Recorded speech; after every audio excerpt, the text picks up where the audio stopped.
Hello, Assalamu alaikum.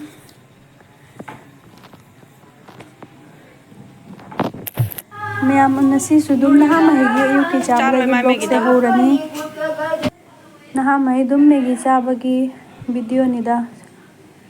Nurgi hana megi se thongbire aduga mabo hana pijarani. Sini ma'am dum pung taret makhai nipal budi dum yauhareda. Du loiraga maka mathangda nupi macha Mariamgi amak thongbire mana charo aina hairaga mase karomna thoba du mabo amak pijare mathang nida amagi amak thongba saringaida charagadi hawi ingradi hawtamina du mase agulappaga du mamai mi taraga ipihiromde chatluba de halae lakpaga magi se amak thongaga pijabire sini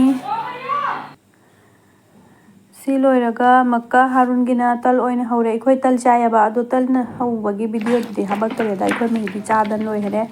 harun tal se ma erunga egrol oina tawbi oina adum magi se magi nasi oina tawre nuna megi chare Mariam su megi chare Fidian su megi chahare Fidian ni moide hana ahambada ma hana chahare adu harunna tal oina ma chane ay magi na tal oina naha mai loina pijari naha mai pijadan loiraga soro omda adum naha mai pudana thobani apikpa pamaga thoure naha humaksina khatagi machaamaktani sini mayambi matungda mayam sini chaba thakpa loibe matungda elama leli eldo matumanai foidan khotana loire sini da mayam adum imgi elnina kayamdi thoi khajiktani yamde adum pharom oiradi marang kaina oibado adu hawbadi sinadi heli si oina chara si ena dum si oina len thoe sini mayam du loiraga tilau chanam semna dana dum thongatpa haure video se dum matek aina lauja hawbani mayam da dum uhaningdana sini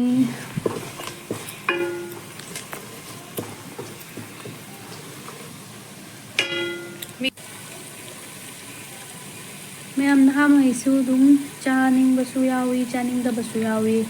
ayamada haju naha sinte yo thongbo insang khangde kari khangde cha loida chaning mayam aduni alu khara hapchalle adagi alu amakamlak ngauba loiraga maka fulgobi ama ni hapkani sini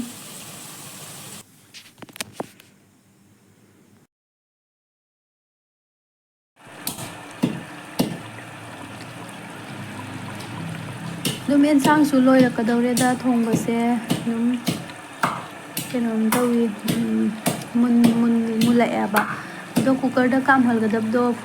leikobi alu cooker da kamhalgadabdo hawte sini mayam naha maina bara dum baro mojayul bala yaina laudana dum chanari ado aiso dum khaitang chaning yaina dum naha marakta chabanida si loiraga naha animaki dum mafai amamam ngobire ado moi animak chaningi ado moi animak chaningbado dum moi animak pu dum sumaina ngobiraga dum pijarani eikhoi mahaina bu el thongba local el he charani moi naha ani si tumaini chahalani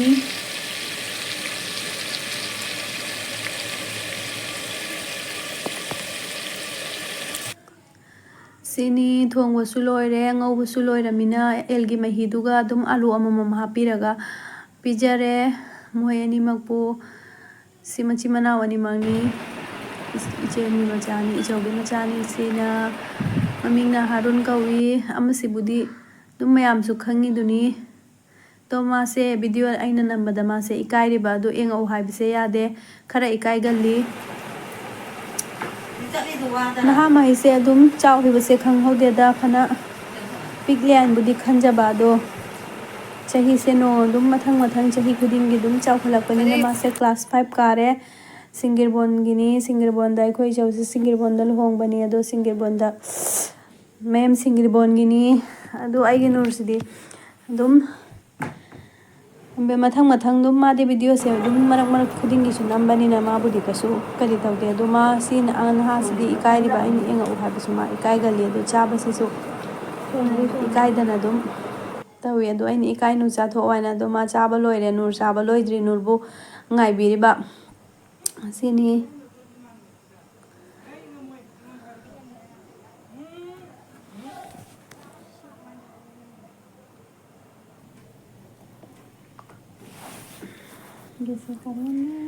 ꯃꯌꯥꯝ ꯃꯔꯤꯌꯝ ꯅꯨꯄꯤ ꯃꯆꯥ ꯃꯔꯤꯌꯝꯒ ꯐꯤꯗꯤꯌꯥꯟꯒꯁꯨ ꯂꯩꯇꯦ ꯑꯁꯣꯝꯗ ꯏꯄꯤ ꯍꯣꯏꯔꯣꯝꯗ ꯄꯨꯗꯅ ꯏꯆꯧꯅ ꯆꯠꯈꯤ ꯑꯗꯩ ꯅꯍꯥ ꯄꯤꯛꯄꯁꯨ ꯂꯩꯇꯦ ꯑꯗꯨꯝ ꯏꯃꯥꯅꯦ ꯑꯩꯈꯣꯏ ꯃꯍꯩꯇꯅꯤ ꯑꯗꯨꯝ ꯃꯈꯣꯏꯁꯨ ꯑꯗꯨꯝ ꯄꯨꯡ ꯑꯗꯨꯝ ꯍꯧꯖꯤꯛ 12:30 12 ꯑꯗꯨ ꯌꯧꯔꯦꯗ ꯑꯗꯨ ꯅꯍꯥ ꯃꯣꯏ ꯏꯔꯨ ꯃꯥꯏꯊꯔꯒ ꯅꯍꯥ ꯄꯤꯛꯄꯁꯨ ꯃꯣꯏ ꯑꯗꯩ ꯃꯔꯤꯌꯝꯅꯦ ꯐꯤꯗꯤꯌꯥꯟꯅꯦ ꯃꯣꯏ ꯄꯨꯊꯣꯛꯇꯅ ꯑꯗꯨꯝ ꯆꯠꯈꯤ ꯍꯟꯖꯜꯂꯛꯇ꯭ꯔꯤ ꯑꯗꯨ ꯃꯣꯏ ꯂꯥꯛꯇ꯭ꯔꯤꯉꯩꯗ ꯃꯣꯏ ꯑꯅꯤꯃꯛꯄꯨ ꯍꯥꯟꯅ ꯄꯤꯖꯔꯅꯤ ꯄꯤꯖꯕꯤꯍꯧꯔꯦ ꯑꯗꯣ ꯆꯥꯕꯁꯨ ꯑꯗꯨꯝ ꯂꯣꯏꯖꯜꯂꯛꯑꯦ ꯑꯗꯨꯁꯨ ꯑꯗꯨꯝ ꯅꯨꯔ ꯈꯔ ꯇꯞꯅ ꯇꯞꯅ ꯆꯥꯏ ꯑꯗꯣ ꯑꯗꯨꯝ ꯍꯥꯔꯨꯟꯅ ꯃꯥꯕꯨ ꯉꯥꯏꯕꯤꯔꯤꯕ ꯑꯗꯨꯅꯤ ꯑꯃꯨꯛ ꯃꯇꯨꯡ ꯑꯃ ꯄꯨꯔꯛꯀꯦ ꯏꯆꯤꯟꯅꯥꯎꯁꯤꯡ ꯉꯁꯤ ꯑꯁꯤꯅ ꯂꯣꯏꯖꯜꯂꯁꯤ ꯍꯧꯖꯤꯛꯁꯦ ꯃꯌꯥꯝ ꯃꯒ꯭ꯔꯤꯕ ꯃꯇꯝ ꯁꯨꯝ ꯇꯧꯗꯅ ꯑꯣꯏꯈꯤꯗꯧꯔꯦ ꯑꯗꯣ ꯅꯍꯥꯃꯩꯁꯦ ꯑꯩꯒ ꯑꯗꯨꯝ ꯒꯥꯔꯤ ꯌꯦꯡꯍꯜꯕ ꯅꯍꯥ ꯄꯤꯛꯄꯁꯦ ꯄꯝꯗꯅ ꯑꯗꯨꯝ ꯂꯩꯔꯤꯃꯤ ꯁꯤꯅꯤ ꯃꯌꯥꯝ ꯃꯒ꯭ꯔꯤꯕ ꯑꯖꯥꯟ ꯑꯗꯨꯝ ꯂꯥꯎꯗꯧꯔꯦꯗ ꯆꯪꯉꯅꯤ ꯍꯟꯖꯤꯜꯂꯅꯤ ꯌꯨꯝꯗ ꯑꯗꯨꯝ ꯏꯃꯥꯁꯨ ꯂꯛꯈꯤꯄꯨꯔ ꯆꯠꯈꯤ ꯑꯗꯨꯝ ꯍꯜꯂꯛꯄ ꯑꯣꯏꯅ ꯉꯥꯏꯕꯅꯤ ꯅꯍꯥꯃꯩꯒ ꯁꯤꯅꯤ ꯑꯗꯣ ꯃꯌꯥꯝ ꯃꯒ꯭ꯔꯤꯕ ꯑꯣꯏꯔꯕꯅꯤꯅ ꯆꯥ ꯊꯛꯅꯤꯡꯉꯤ ꯑꯗꯣ ꯑꯔꯥꯡꯒꯤ ꯕꯣꯔꯥ ꯇꯣꯠꯄꯒꯤ ꯈꯔ ꯂꯩ ꯑꯗꯣ ꯐ꯭ꯔꯤꯖꯇ ꯊꯝꯕ ꯑꯗꯣ ꯑꯗꯨꯝ ꯑꯩꯅ ꯇꯜ ꯆꯥꯒ ꯍꯧꯗꯅ ꯑꯗꯨꯝ ꯊꯛꯇꯣꯛꯑꯁꯤꯅ ꯑꯗꯨꯝ ꯑꯩꯅ ꯕꯣꯔꯥ ꯈꯤꯇꯪꯁꯦ ꯍꯧꯖꯜꯂꯦ ꯑꯗꯨ ꯂꯣꯏꯔꯒ ꯆꯥꯒ ꯊꯛꯑꯅꯤ ꯁꯤꯅꯤꯗ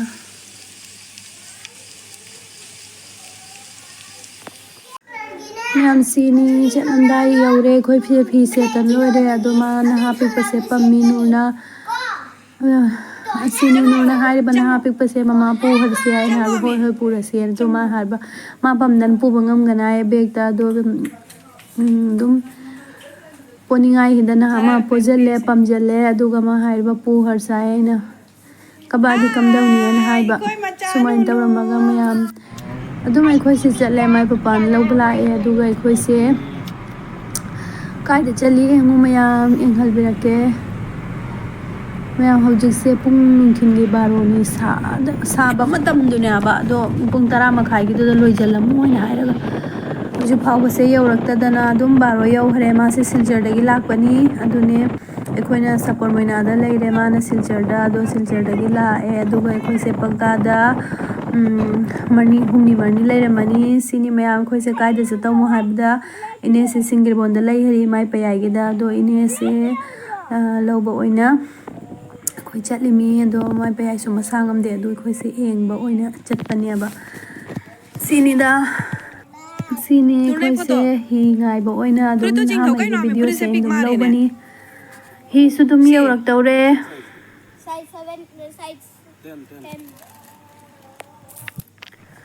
ꯃꯌꯥꯝ ꯁꯥꯗꯤ ꯁꯥꯔꯤꯕ 12:30 12ꯒꯤ ꯅꯨꯡꯁꯥꯁꯦ ꯑꯦꯛꯗꯝ ꯏꯃꯥꯏꯗ ꯄꯥꯜꯕ ꯃꯇꯝꯅꯤꯗꯅ ꯆꯠꯂꯔꯣꯏꯁꯤ ꯍꯥꯏꯕꯁꯨ ꯌꯥꯗꯕ ꯏꯅꯦꯁꯦ ꯁꯤꯡꯒꯤꯔꯕꯣꯟꯗ ꯂꯩꯈꯤꯃꯤꯅ ꯑꯗꯣ ꯂꯧꯕꯁꯦ ꯑꯣꯏꯅ ꯆꯠꯄꯅꯦꯕ ꯑꯗꯣ ꯏꯁꯤꯡꯁꯨ ꯈꯔꯕꯨꯗꯤ ꯄꯤꯛꯊꯔꯝꯃꯦ ꯁꯥꯡꯈ꯭ꯔꯦꯗ ꯍꯤ ꯈꯔꯕꯨꯗꯤ ꯇꯣꯡꯗꯕ ꯑꯩꯁꯦ ꯑꯗꯨꯝ ꯀꯣꯏꯗꯅꯇ ꯆꯠꯄ ꯑꯣꯏꯕꯅꯤꯅ ꯍꯤ ꯈꯔꯁꯦ ꯇꯣꯡꯗ꯭ꯔꯕ ꯁꯤꯅꯤ मया चल लगे ऐसे समुंदर पे बहुत सारे टोर्नेडोस होते हैं ना टोर्नेडोस वो क्या होता है पापा टोर्नेडो बोल रहा हूँ मैम ही दकारे साबदी लोरे साबसदी पूरा सामनी फिदियान सोमेंगो ममा देंगो फिदियान ममा देंगो साबरा ममा देंगो sini fidian ga mapaga paminare ay ga nurgana paminare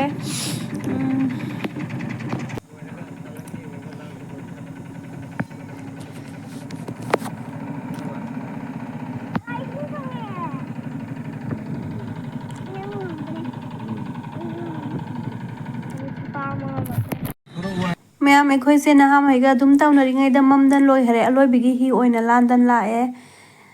सिनी ꯑꯗꯨꯝ ꯑꯩꯈꯣꯏꯁꯦ ꯄꯒꯥ ꯌꯧꯔꯛꯑꯦ ꯃꯌꯥꯝ ꯃꯇꯨꯡꯗ ꯑꯃꯨꯛꯀ ꯚꯤꯗꯤꯑꯣ ꯑꯅꯧꯕ ꯂꯥꯛꯀꯦꯅ ꯁꯤꯒꯤꯗꯤ ꯁꯤꯗ ꯑꯣꯏꯅ ꯂꯣꯏꯁꯤꯜꯂꯒꯦ